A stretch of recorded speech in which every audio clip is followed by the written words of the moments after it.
You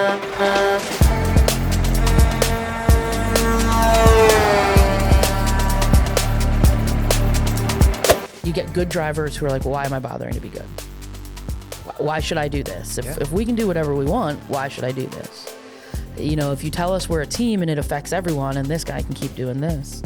So we created this program that is for our top drivers. And it includes everything. So it's not just safety. Right. It's not just compliance. But it's also, are you doing all of our company policies? You know, so sat down, you know, kind of put the bare bones of it together and then sat down with the team. We went through what was important. And then I came up with an algorithm to be able to figure this out well. Yeah. Hey everyone, and welcome to the podcast, Caution Wide Right, brought to you by Compliance Navigation Specialist. I'm Luke, your host, and today we're going to explore how to grow a safety and compliance team, what this role looks like, and how to generate driver retention, positive engagement, and things like that. Today I have Andrea Bird, Safety and Compliance Manager at Denver Cold Storage and Denver Logistics. Andrea has over 20 years in the transportation industry, joined Denver Logistics team back in 2020.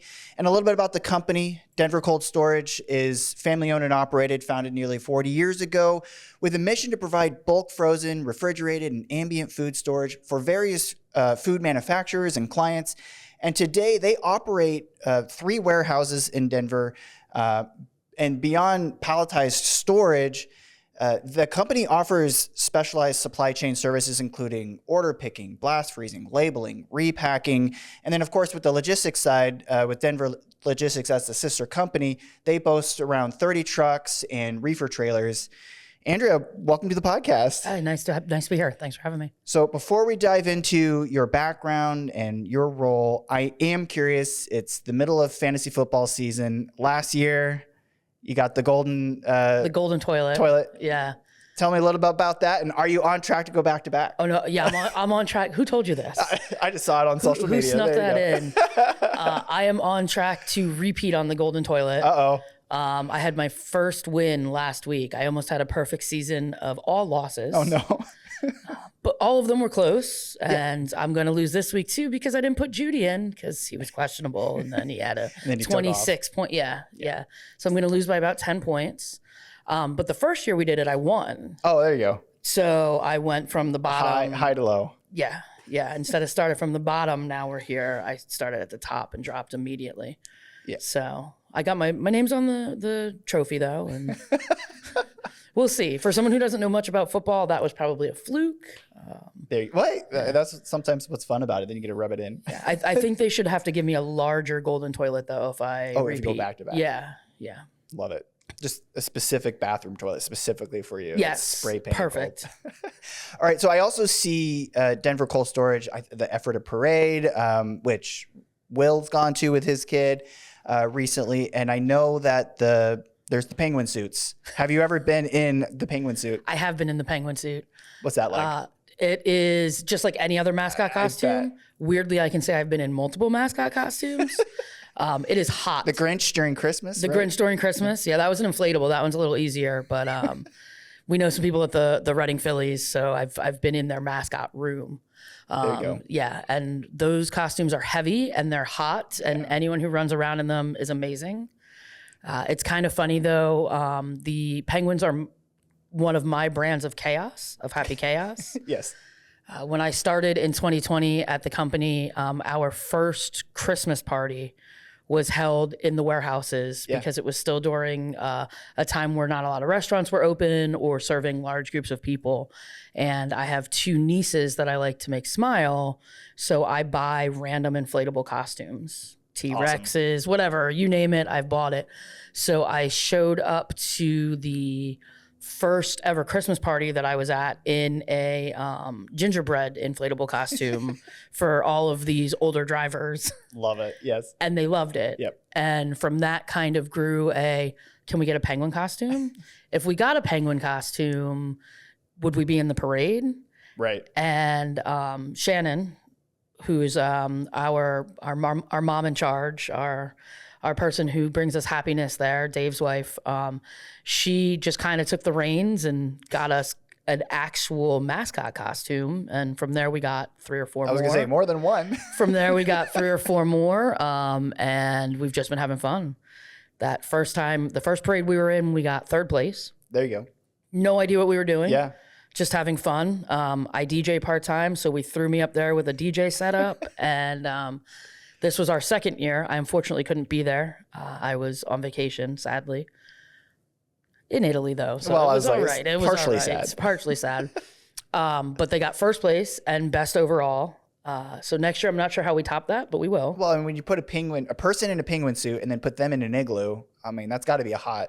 And then we give out Swedish fish. Oh. Too. Yeah. Perfect. So like they're sweating, but like the kids are happy because they're penguins eat fish. We give out fish. Love it. Yeah. All right. So tell me a little bit about your background. What first got you in the transportation world and then eventually to Denver Logistics? So I went to Kutztown University, Golden Bears, for all of my degrees. But my first 2 degrees were undergrad, got them at the same time, one in marketing, one in management. Nice.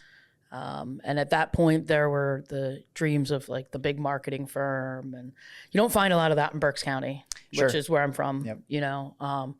But I had a logistics course on the management side with a really awesome professor who said, you should do an internship at Penske. There you go. So summer of 2003, did an internship at Penske in their logistics department. And before I had even graduated in December, they had offered me a job. Wow. I accepted and started my career there. I spent about 3 years there. While I was there, I got my MBA as well. So my master's in business administration. Awesome. Which I concentrated on also logistics and supply chain management throughout that. Penske is a complete third-party logistics, meaning they don't have any of their own equipment and they don't have any of their own products. They are hiring other people to move product that people have hired them to move. Right. So I kind of started my career there, working for Pepsi Cola's non-carbonated beverages. So that's your Tropicana orange juice, Aquafina water, Sobe, Starbucks, all that good stuff. Started on the West Coast, which can be very difficult. Then they moved me to the Carlisle facility, all out of Green Hills. I'm from the West Coast, but I understand the logistics getting stuck in the West Coast sometimes. Yes, it does, because it depends on what season it is. Correct. Because if it is any type of grapes, anything that's very specific to that time, prices are going to skyrocket and you're just going to sit. Yep. And from there, I went to a company called B&B, which was based out of East Petersburg. They were one of our larger carriers, and it was just a really good fit. Now, they were asset-based, but they didn't have any of their own product. Right. So they owned the trucks and trailers or had owner-operators, but they didn't have any product that they were moving. Yep. And we would go as far as Michigan. That was about as far west as we went. As far south as like around South Carolina. It was almost the same triangle we have at Denver. Okay. And that place was awesome, family owned. That's really where I fit in. For them, I brought them into the 20th century. They were doing a lot on pen and paper. So we got them completely hooked up on a dispatch software, on EDI, doing all those types of things, and just really working with their customers. Unfortunately, we all know about that little economy crash that happens. And so that was it for me there, that I got laid off. The position was eliminated. Recession? 2008, so then I moved into AWI, which was Surefine. AWI now is C and S, not to be confused with C and S. Like us. And they are a grocery store co-op. Okay. So they had all of their own equipment and all of their own product. So those are like the 3 major types of freight that you're moving throughout the nation. Right. So I kind of got experience in all 3 within the first 10, 12 years of my career. And when I left there, they went bankrupt. When I left there, I kind of took a break and did some SQL coding and things. I was like, oh, what's less stressful than this? And came back to Acme. Okay. Yeah. Doing the same thing, transportation supervisor. And they're the same as Acme, or they're the same as AWI, but it's their stores. So that's even one step more. Yeah. So AWI, it's other stores. It was, Darren Camp's, Dutch Way, a lot of names that you hear around here. Yep. But with Acme, it's their equipment, their stores. So we're always first. It's very easy to plan. Yeah, right. And they ran 24/7, 365. Wow. So that was very interesting. It was the first place where there was true slip seating that I had to deal with. Sure. Meaning that a driver would get out of a truck and another driver would get into the truck and off we went. Yep. And then Paperwork switch, you got. yeah, you did all that, and they'd go get their own trailer. And the facility there in Denver is huge. That's cool. It was fantastic to see. They have some automated for picking the non-perishable goods and things like that, like your toothpaste, things like that. So it was very cool to see. And then I had friends that were friends with some people at Denver, and they were looking for a transportation supervisor, and it just really fit my wheelhouse. Yeah. And my goal was always to get back to that smaller company, family owned, like I had at B&B.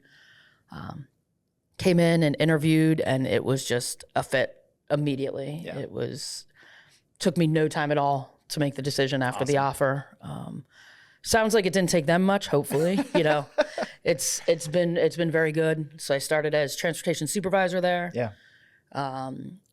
Quickly moved to transportation manager within the first year. And then in about my third year, third year, they realized the need to move safety to one person. Right. They always had the safety, but it was someone else doing it. It was kind of mixed under the HR umbrella. Yep, I figured. Which makes sense. Yeah. They work very closely. I still work very closely with HR. But we're big enough that it necessitated one person doing it full time. And they asked me if I was interested. I said absolutely. It meant that I got to learn more. Yeah, exactly. For the warehousing side, I immediately got my OSHA 30, went through all of the food safety training, everything that is required of us. Yes. Since our warehouses are almost exclusively food, and was already knew quite a bit on the logistics side, but also kind of dove into that a little bit more head first. And we got you guys involved then at CNS, and our program has just grown immensely, and you can tell. It's evident. Yeah, exactly. And that's what I'm very curious about, is about growing it. A lot of our audience is, smaller fleets that are trying to grow and get to the level that you guys are at. I'm going to dive into what does that look like, that transition look like. I am curious from transferring from, transport manager to safety and compliance.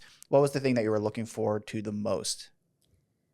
Probably the fact that this happens in transportation too, but mostly it's the same every day, but it's different every day.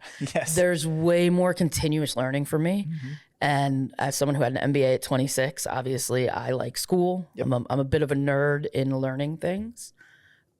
So that was something I was really looking forward to, is this continuous learning and the ability to impact change immediately. Yes. And at a company this size, that's possible. Yes. Especially given the immense amount of support I feel from the executive team, everyone around us, and even the people who are having to follow the rules. They're really, it took a little bit in the beginning, but they're really getting on board. And again, that's very evident that we can see in, accidents or injuries, things like that. So, and before we dive into the stats and the data, I'm just curious. I know the safety and compliance role, like you said, it's from HR originally, and then it eventually just gets to you. That person or those people always wears different hats. Correct. So many different types of tasks that you're involved with. That's completely different. It could be drug testing. It could be, again, regulation, driver retention or engagement, scorecard type of stuff. It could be so many different things. And I'm curious, how do you manage the switching of the hats? So I always say I work best in controlled chaos. Yes. So marketing is the same way for us. Yeah, exactly. So it's actually perfect for me. Good. If I get bored or I don't feel like I have enough to do, then the procrastinator hat goes on immediately. But if I'm busy and I'm kind of kept on my toes, which is, how can you not be in safety and compliance? Yes. I'm always going at 100% then. It's the absolute perfect fit for me. Very cool. I don't get overwhelmed very quickly. And if I do, I have the support. I feel that I can reach out and say, hey, I need some help here. but it's very seamless for me. I prefer to be doing 2 or 3 things at the same time, honestly. Yeah. And, safety and compliance regulations is involved with this. What was that throughout the years? Were you up to date on some of the DOT regs, or how was that transition to at least knowing them even more? So when it comes to the logistics company, 100% stayed up to date. Okay. My belief was, and I should say that from the point of when I was at AWI a little, but I was doing mostly routing there. So it wasn't, Right. So the only thing I had to worry about there was making sure drive time was legal. Correct. That they could legally do it in one day. But for the last 8 to 10 years with Acme, everything else, 100%. Because I believe that if you are a dispatcher, a transportation supervisor, manager, anyone in that portion, you should know that. And you should know that almost as well as the drivers. Right. And if you don't know it as well, you should know exactly where to go to answer the question. Correct. And look for it. And they change frequently. Yes, they do. In the time that I've been at Denver, the split log law has changed twice. Yeah, so exactly. It went to the original change and then they changed it again. Change it, yep. And to me, that's important. If you are working with drivers, and yes, they should know as well, but we should be giving them the tools to know that. Exactly. And I think we do a good job at that as well. When something major changes, making sure that drivers are aware, and if they have any questions, they know who they can come ask and get help with.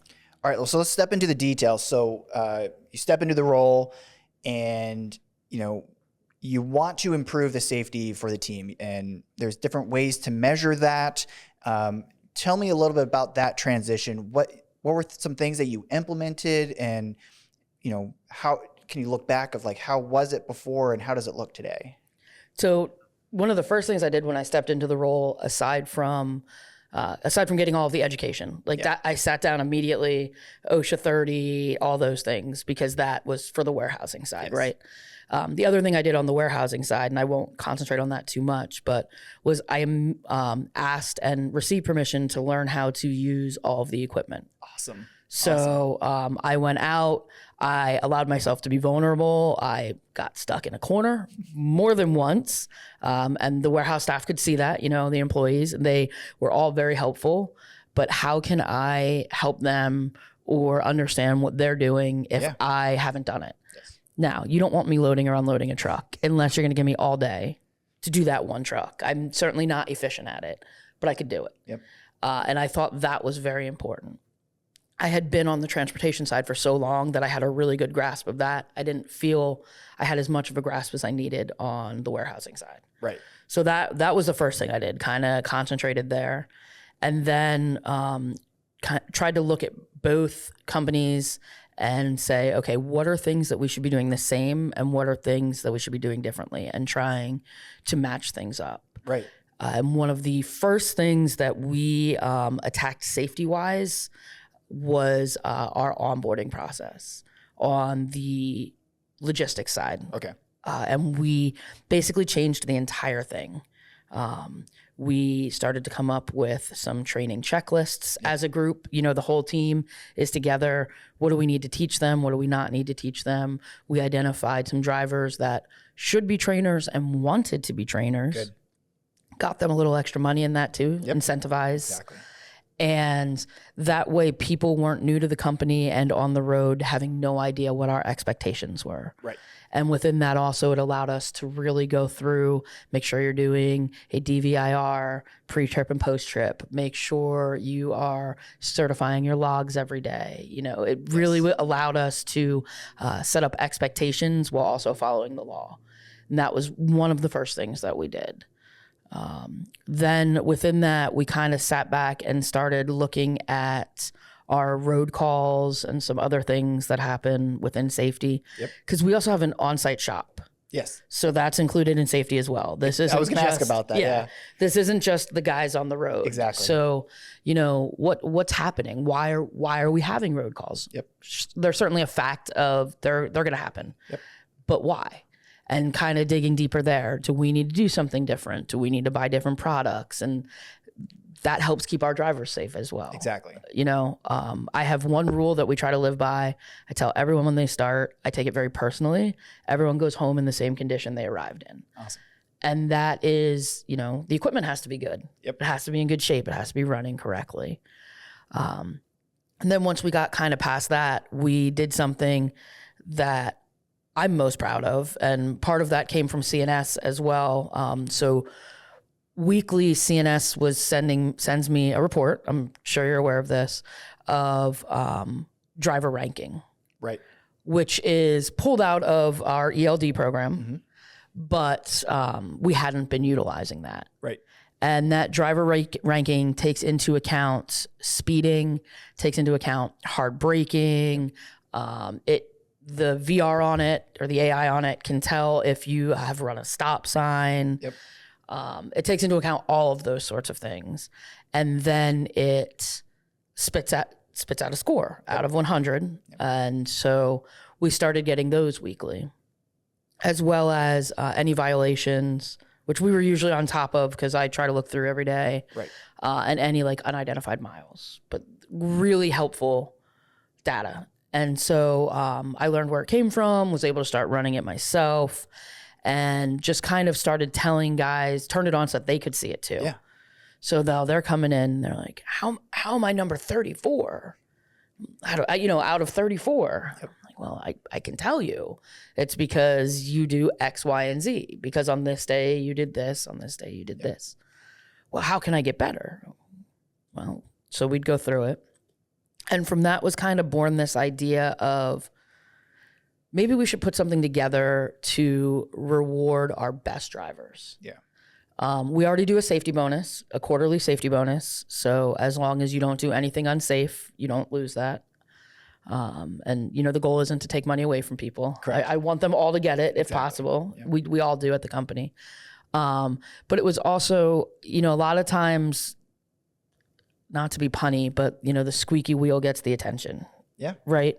So when you have those guys that maybe are underperforming or are doing things that are getting a lot of attention, whether it's a lot of breakdowns, it's an accident, who knows?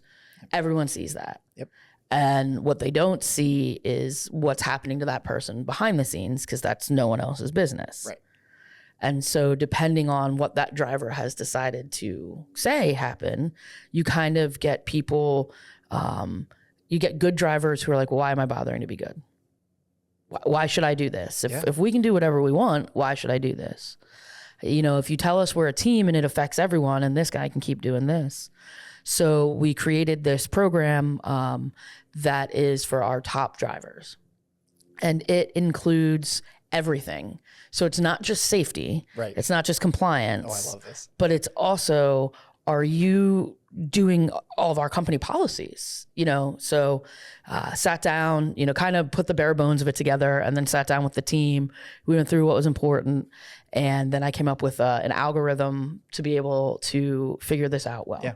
So it's technically a 400 points possible, 100 points from each section. Awesome. And that was just simply based on the fact that easy math. that the ELD is based off of 100 points. Exactly. So why even bother changing that? There we go. And then we weighted it. Obviously, the most important thing is how safe are you on the road? Yep. So that report we get is worth 50%. Boom. It's weighted at 50%. Then we took ELD as a whole and weighted it at 25%, meaning, are you getting any violations? Are you signing out when you're supposed to? Are you doing your DVIRs? Are you using personal conveyance correctly? Are you splitting your logs correctly? Yes. Because that's not on the safety report. The safety report is exclusively how safe you're driving the truck. Exactly. So then this is, are you doing the ELD correctly? Very important as well. Can get in a lot of trouble.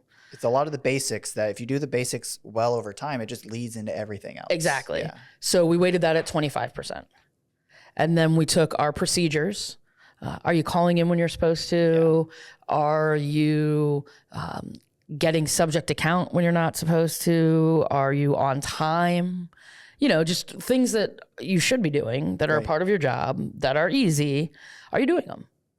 And then that's weighted at 15%. And then we took paperwork and weighted it at 10%. Right. And that's very simply, are you handing in your paperwork? Are you handing in your receipts? Are they labeled correctly? Are you putting all the information we need? And we handed it out to all the drivers because certain things are different points, right? You know, if you get a ELD violation, if you drive 11 hours and 2 minutes, that's going to be 25 points off right off the bat. You know, if you forget to write your out time on your paperwork, 1 point. It's very fair. Exactly. And so very clear expectations as well. And it fits with that training document of here's your expectations. And, you know, this is what you have an opportunity for. And then we also added in how many miles are you driving? Okay, very cool. You know, we kind of came up with an algorithm there of the least amount to the highest amount. Yeah. Because, you know, the person who's driving 5,000 miles in a 3-month period has a lot less opportunity to have points deducted. Correct. Than the guy who drove, I don't know, 10,000 miles, 11,000 miles in that 3-month period. So we tried to really even it out there. Exactly. And it's been a really cool mix. And part-timers are not eligible. Okay. Just because, again, that wouldn't be very fair, you know. Makes sense. Pretty easy to come in and move trailers around from our facility to like Sharp Shopper and back. Yep. And so it's had a really cool effect. We've had it, I think this was just our 6th quarter doing it. Okay. And so we at our quarterly safety meetings, we announce it, you know, 3rd, 2nd, 1st. We give out a pretty awesome, you know, certificate to them, and then they get an additional monetary bonus on top of what they're already getting. Yeah, exactly. And if you've lost any part of your safety bonus for the quarter, you're not eligible. Okay. Yep. So that automatically takes you away too, because how can you be the best if you've lost something already? Yep. And the first time, it was cool, but there was some grumbling about, well, I'm never going to get that because I drive far, or I this, or I that.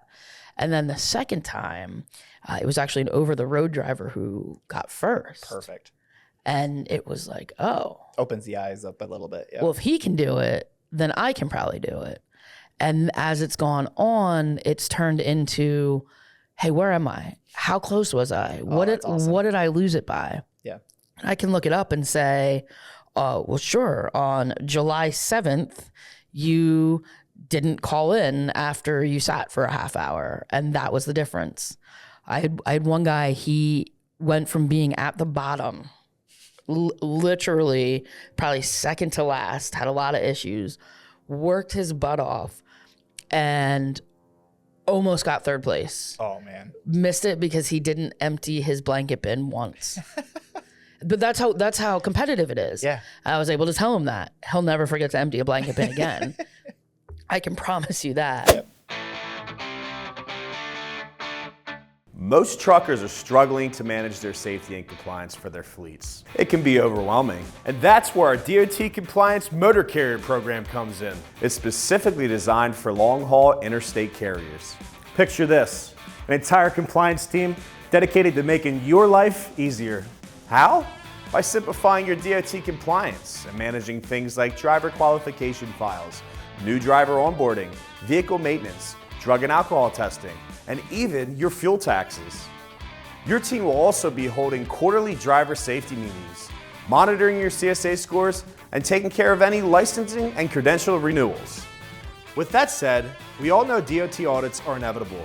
But what is important is that you are fully prepared for when they do come. And with our DOT Compliance Motor Carrier Program, you have a full team to support you throughout an audit. So, don't let a few small mistakes lead to audits, fines, or anything else that will hurt your business.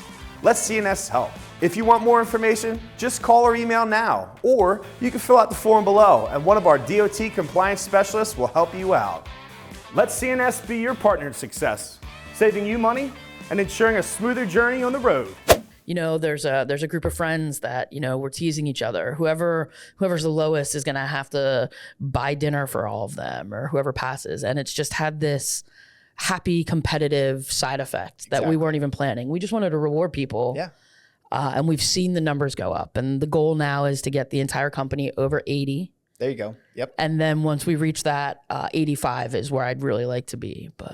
And do you see that reflected in whether it's, I don't know, insurance premiums or, the CSA scores or things like, or crash incidents or, lost runs, things like that? Are there items there that you see it being reflected positively? Absolutely. Yeah. Yeah. Our CSA crash score skyrocketed. Yep. And that's amazing. Yes. And our DOTs are almost always 100% clear, and we're not getting pulled over for them as much. Exactly. It's so much side effect that happens. Right. Because when your CSA score is good, then they kind of let you go. Yep. Inspectors won't inspect you unless you're, questionable. But they will inspect you for the weirdest things. I had a guy in North Carolina a couple of weeks ago. They pulled him over to inspect him. It's a new truck, new tractor, because there had never been one done. Like he ran the tractor, ran the plate, saw that there had never been one done, and was like, "That's why I pulled you over to do it." Passed with flying colors, no issues. This is one of the new 2025 trucks? Yeah. Yeah. It was just so funny. Like he wasn't doing anything wrong, but they can pull you over for any reason for that. But it was because there had never been one in the state of North Carolina on that truck. Interesting. Yeah, and he passed with flying colors, and but yeah, so it's had a really, really awesome effect, and we always do it at the end of our meetings, at the end of our quarterly meetings, and give it a little dramatics and the anticipation. Yeah, but I mean the smiles on the guys' faces and the lighthearted teasing, like, "Oh, I'm gonna get you next time." It's just been, it's really been great for morale as well, because being a truck driver is without a doubt one of the most difficult things you can do. It's a professional job in this world as a profession. It's not for the faint of heart, and it takes a very specific personality. Exactly. And so if we can put a smile on their face and help them out and encourage them, that's... And I know a lot with data, with telematics and information that's come in, it's, for the drivers that are doing, maybe lower scores, it's like you said, it's easy to sort of point out where the issue happened. I'm curious if there's what's the driver training? I know there's sometimes video training. Hey, do a video on this topic because that's where the issue was. Are there things like that helps keep them going? Not yet. Not yet. We're working on it right now. Actually, we're working on setting up how we're going to use the CNS portal. Okay. To start doing that. So right now, pretty much what comes in is if there is a need, I have the driver watch the video. Right. And then we talk about it. But there's no additional training yet. Yeah. It's literally what I'm working on for 2025. Awesome. Well, that's what's perfect for the driver files. Okay. If you ever, an issue happens, then you go, look, there was an issue, but we were addressing it. It's safety on all aspects. Yes. And in those aspects we do, but it's like the dash footage, the dash cam footage. Exactly. But I also try, we'll pull guys in if they do something well. Awesome. If they avoid something, you also want to, hey, you did good. And now we have a couple of guys that are like, hey, at 8:03, pull up my camera. Wait do you see what this guy did? Or wait do you see this deer I almost got? But they're excited to see it because they know it's a tool. And so it doesn't have to be a negative tool. Correct. Just because you're getting asked to watch a video doesn't have to be negative. Correct. I completely agree. And then again, whether it's those safety meetings too, is being like, hey, here, look, everybody, this is the way to do it. And we've also tried to take a totally different approach to the safety meetings. Yeah. When I first started, there's still a lot of information, but there was a lot of information just kind of being thrown out. Yeah. Good luck. I guess you can't see me. I made the gesture of thrown out. And you'd hear in the weeks leading up to it, drivers say, oh, I'm going to talk about this. I'm going to ask this question, but they never did. Right. So about, it was first quarter this year. Yeah, because we just had our third quarter meeting. Yeah, first quarter of this year, we decided to start trying something different. About a year and a half ago, we started putting a PowerPoint up as well, instead of just having, us talking to you. First quarter of this year, We set it up. I like to refer to it as kind of like a wedding reception. Sure. Where you don't get to pick your table. You get to pick your seat, but not your table. And I specifically put together different types of people. So every table has at least one part-timer, at least one local driver, at least one over-the-road driver, and at least one member of management or office worker. So there's not like a management table, an over-the-road table. Everybody's kind of mixed together. Yep. And I keep them so that every meeting I can change who's sitting with who. And start with some questions in the beginning now. Just give out some gift cards with that, get it flowing. And the engagement that we've gotten in the last 3 meetings has been amazing. That's awesome. People are asking questions. Drivers are sharing, well, this is what I do when I go there. And if you do this, it will help. Yeah. The amount of teamwork that we're seeing and guys showing it has just been great for something as simple as just changing the structure of the meeting. Correct. They're still getting the information, but they're listening. It's in a much more fun package. That's awesome. I love to hear that. Now, I know Denver Cold Storage, they do the lost time accidents announcement. Is that for employees at Denver Cold Storage, or does that include logistics as well? So there's 2 different ones. There's one for Denver Cold Storage, and there's one for Denver Logistics. And so what kind of track record for safety? How long have you guys gone, like, no accident or something? So I think our top was 1,025 days at Logistics. I think it's 864 for Cold Storage. And for clarity, a lost time accident doesn't necessarily mean that something really horrible happens. It just means that something happened that someone was not able to work their shift the next day. Correct. Thankfully, and knock wood, we haven't had to deal with anything too incredibly terrible. That's great. And then I know 2023 Acuity Insurance Outstanding Safety Performance Award for you guys.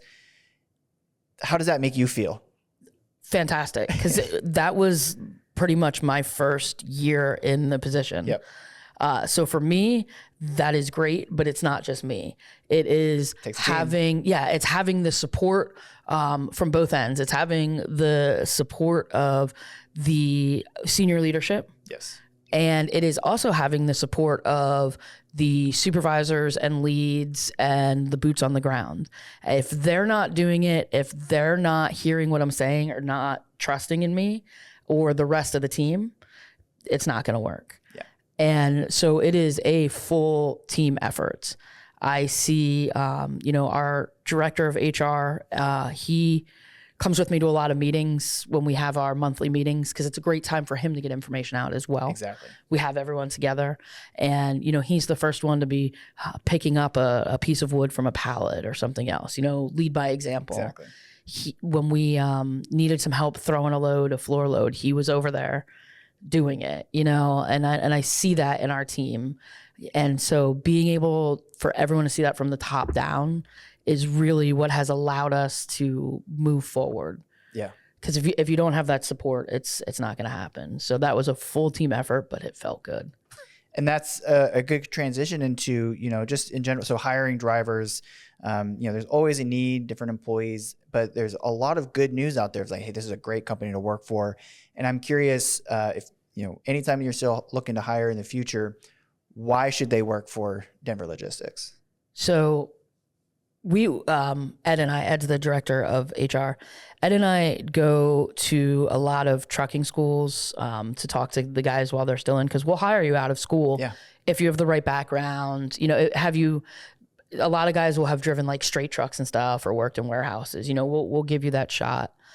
And we realized very quickly that we were selling Denver Logistics, but not trucking. Yes. So people were coming to work for us and they didn't realize how difficult trucking is. The company's fantastic, but and meaning like being away from your family, you think you're ready for it. Oh, yeah. And you think, I'm going to see the world or the nation. It doesn't happen. So there's many reasons that you should work for us. Number one, we absolutely have that family teamwork mindset. Yes. That's two of our core values, family and teamwork. You have your own truck, so we're not slip seating. Yep. The only people who might not know what truck they're in are the part-timers. Yeah. The only time you're not in your truck is when if it's being fixed, maintenance, whatever. So we let you do kind of what you want to it within reason. I have a guy who brings his pet bird with him. Nice. And his dog. And so he made his truck be like a really happy sanctuary for them. That's another point. We allow you after a certain time, after you've worked for us for so long, and if you have so many years of driving under your belt and such, we will allow you to bring animals. We will allow you to bring passengers. Nice. There are not a lot of companies that still do I was gonna that. say that's tricky. You still need our permission Yep. ahead of time and such, but that can be really nice for a holiday. Yeah. Last year, I remember over the 4th of July, not this past year, the year prior, I think it was on a Tuesday. And we had a driver who at that point was going to the Northeast, and he really didn't want to lose the run. They didn't really want to push it back. And he said, schedule the Mondays. I'll take Tuesday off up there, and then we'll do Wednesday, Thursday. And I'll just bring my wife up with me. Yeah. And that was great. And so, people are willing to do that for you when you're willing to do things for them. Exactly. We are incredibly safety minded, as you can hear. So we are never, ever, ever going to ask you to do something that is not above board. There are companies out there that will. Yep. We will not. We make sure that you have all of the equipment that you need. Something as simple as seatbelt extender. We had a couple of guys that weren't wearing seatbelts, and we were like, what's going on? Like, you must wear your seatbelt. And one of them very honestly told me, it just wasn't very comfortable. Yeah. And so we did the research. We ordered some seatbelt extenders, and bam. And another guy told me, no company has ever offered to do that for me. Wow. And that was very simple. Very simple. They were very inexpensive. It's paying attention. Exactly. We work with you. We understand that you have a life outside of here. So there's a work-life balance that's very important.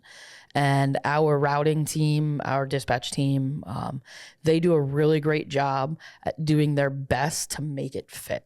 Yes. To make it work for you. We want you to be home. We want you to enjoy your time with your family when you can. Sometimes it's impossible. Sometimes the needs of the business have to happen. That's but fair.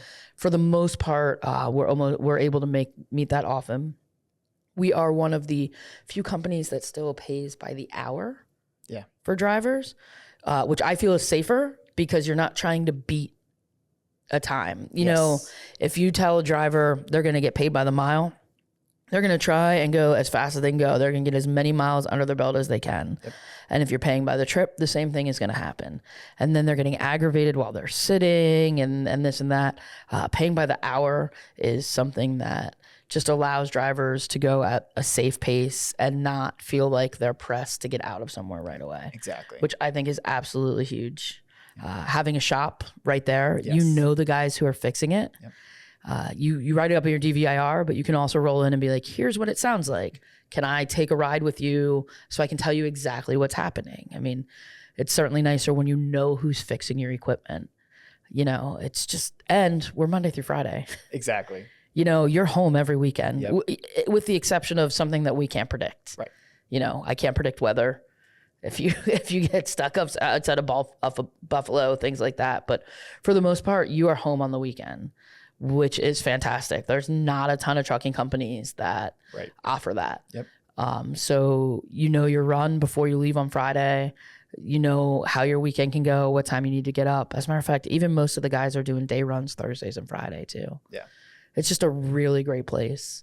Awesome. And we see that in the fact that we don't have a lot of turnover. And the turnover that we do have is usually in that first 6 months to a year. Yep. And it's usually someone who's never driven before. Okay. And it has nothing to do with the company. Exactly. It has to do with... This is not what I was expecting. I don't want to be out overnight. Yes. Yeah. Or people coming that think they want to be out overnight. Correct. And then that first 6 or 8 months, I don't want to. This is tougher than I thought, or their partner at home just thought they could do it and can't. And And that's important. You have to be able to know that. It's a very unique job in that aspect. But other than that, what we see is if people do leave, there's a lot of times that they come back. Oh, there you go. You know, the grass is greener. Yes. On paper. And that is great. And then we've got people that have been there for, 10, 15 years, which is unheard of in always awesome. Trucking. Yeah. So, you mentioned, you got new vehicles every once in a while getting added to the fleet, or at least replacing vehicles. Are you a part of that replacement process? I'm not. Okay. I mean, well, I'm not until we already have them. Yeah. And then, I'm the person making sure that we have the IFTA stickers, the hut stickers, making sure we have all those things. But that is still pretty much through the ownership. And it's usually we try to get 2 a year. Right. And I say it like that because the past couple of years have been incredibly difficult. Yeah. I think for one ordered like 18 months out till we finally got it. It can be difficult, but we try it. I think it usually ends up being like every 9 years, even though we're getting new ones all the time. Right. Like the oldest ones getting taken out are probably like nine-ish years old, depending on the mileage. Exactly. Yeah. And then when we talk about the future, so how does Denver Cold Storage, Denver Logistics, where do they want to grow in the coming years, and how does safety and compliance walk alongside that? So I think without trying to speak out of turn for obviously the people making the decisions, the way that is my understanding is we want to continue to keep healthy growth. Yes. Not too fast, because sometimes when you grow too fast, you're setting yourself up for failure. You break things sometimes. And you don't always need to grow either. Correct. But there are some things in the pipeline for some growth. We're very fortunate in that we are food. That's what we're storing. Yes. That's what we're delivering. So that's kind of a market that's always there. Yes. There's a fluctuation, but it's not as bad as some other industries, right? So I think one of the things that would be great to do in the future, and I know that it's kind of been talked about a little, we haven't really explored it too far, is a brokerage. Oh, yeah. Yep. Because we don't really go past, we have like a very specific kind of triangle, I call it. Right. We don't go over the Mississippi at all, but we do have customers that do. Right. So I think that is one opportunity for growth that has been discussed for the future. So no, always interesting on the safety and compliance side of it, because then you're managing it. Those drivers specifically could be a little bit different. Maybe they don't come into the office, or you don't see them as frequently. So managing, the engagement and things that way, it's a different thing to think about, which is again another learning curve. It is. And from the safety and compliance side, there's some things that I want to work through and go. We're really this year being 2025, really tackling that full onboarding, training. What does that look like? Revamping that. I think we can do better. I think we have gotten better. I think we can do better. Yeah. And so from a safety aspect, that is something that I'm really looking forward to, because I think there's some really great things that we can do. I think there's some really great technology that we can use to aid in those as well. Yes. Technology has come far since the last time we've revamped this program. So I'm very excited about that. And I'd like to take the driver program that we have and find a way to add that to the warehouse as well, to cold storage, find a way to start like quantifying there and find a way to reward the best. Not sure what that looks like, but right. It's kind of bouncing around in my head right now. And compliance is just always staying up to date. Yes. Just continually staying up to date. And then so regulation wise on that piece of it, we've seen a lot of different changes over time from, with 2017, the rollout for ELDs to just hours of service rules being updated frequently.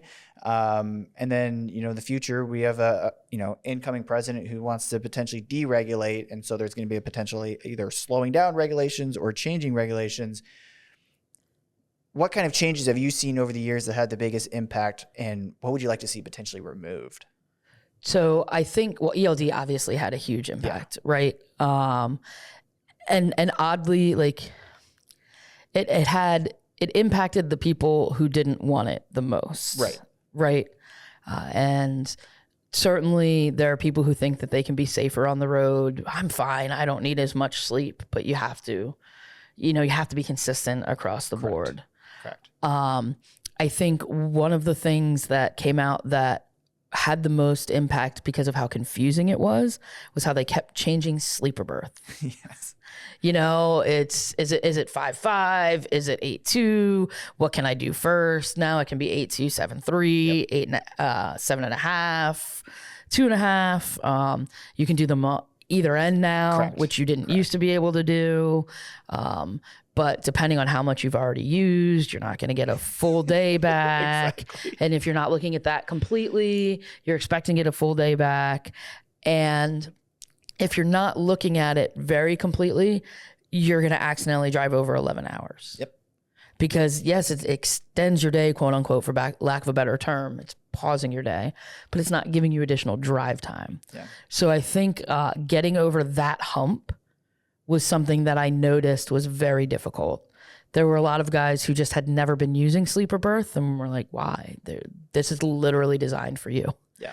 It is designed for when you are at a warehouse that you're not allowed to unload and you're laying in your bunk for 3 hours. That is sleeper berth. Exactly. And I think getting people used to that and getting them to understand the intricacies and how it can be beneficial, but how to use it legally was very difficult. Yeah. I'd like to see that loosened a little bit. Yeah. I liked the concept of being able to do 5 and 5. Yeah. And I think a lot more flexibility. Every driver is like, if we get just a little bit more flexibility, it's helpful. Yes. Yeah. Yes. But then again, you get it's that balance between, well, it's easy to teach younger drivers, the older drivers, who knows? It just depends on the personality. But have you found sort of the old driver, younger driver perspective? Absolutely. Absolutely. We love them. But I'm just going to do paper logs today. Well, no. Yeah. It's going to, and that getting people to understand the idea of it doesn't matter if you're logged in or not. Yeah. It's tracking every time the wheels move. Yep. That's how I try to explain it. If the wheels are moving, the government wants to know who's moving them. Yep. And so it doesn't matter if you're logged in or not. I'm going to assign them to you. It's one of those, it was kind of getting people to understand that as well. And not just here. That's been everywhere that I've worked. Yeah. For sure. That is not exclusive to my drivers at Denver. I will say, though, that they are much more open than they were initially. And I don't know if that is because the team is taking a lot of interest in helping and learning and what can we do to make your day better? Like, how can we help you do this? I don't know if that's why or if they're just changing, but they're asking questions, and that's huge. And communication in general, positive communication is always awesome. All right, wrapping things up. I know it's the end of our time here. I am curious. So a lot of our audience, smaller fleets, they're looking to grow, maybe adding a safety department. What advice do you have them for that kind of a transition? So the first thing I say is do it yesterday. Yes. It may seem like safety is an afterthought or an unimportant, but it's actually your first line of defense. Yes. So absolutely do it. Identify someone in your company that you think can do it. And if not, hire from outside. When it comes to transportation specifically, get someone like CNS. I was not paid to say that. But honestly, get someone like CNS. Having you guys to ask questions to that I'm not sure of, that I've kind of researched, but I'm still like, it's 50-50. One says this, one says this. What do I do? You guys are experts. Yep. If you get your taxes done by an accountant, there's no difference here. Let the experts answer the questions. Yeah. Let them help you. And that also takes things off my plate that mean that I can concentrate more on the people portion of it. You know, having you all do IFTA for me and all of my hut and everything like that at the company, being able, like, before I leave, I'm going to pick up 2 new license plates, you know, being able to do all of that through you quickly and efficiently allows me to concentrate on the people. And that's the part that I would say is the most important when you're starting that safety. Concentrate on the people, listen to them, ask them questions. They're the ones out there. I'm not driving the truck. I need to know what they have to say and I need to hear it. Yes. And if we can't change it, give them the rational reason why. Talk to them, let them know why, explain that it's a federal law and there's nothing we can do about it. And if you keep that communication open and they can tell that you're serious and you actually care, things will change and they will change quickly. Awesome. Well, thank you so much for joining me today. Thank you, Luke. If anybody's out there listening or watching, you know, got questions, put them down in the comments below, like, subscribe. Feel free to follow them on social media as well. It's fun seeing the photos. You'll see a lot of fun stuff. Yes. I mean, the pets, the pet one I always like, that was, I think, a year ago, but you know, all the different company pets, I think was your dog. Your dog my cats were on there. Cats are on there. Yeah. Shout out to Jack and Richie right there. But again, you know, ask questions and we'll try to reply, you know, and again, just thank you so much for coming on, giving us the insight and advice. And as always, stay safe out there.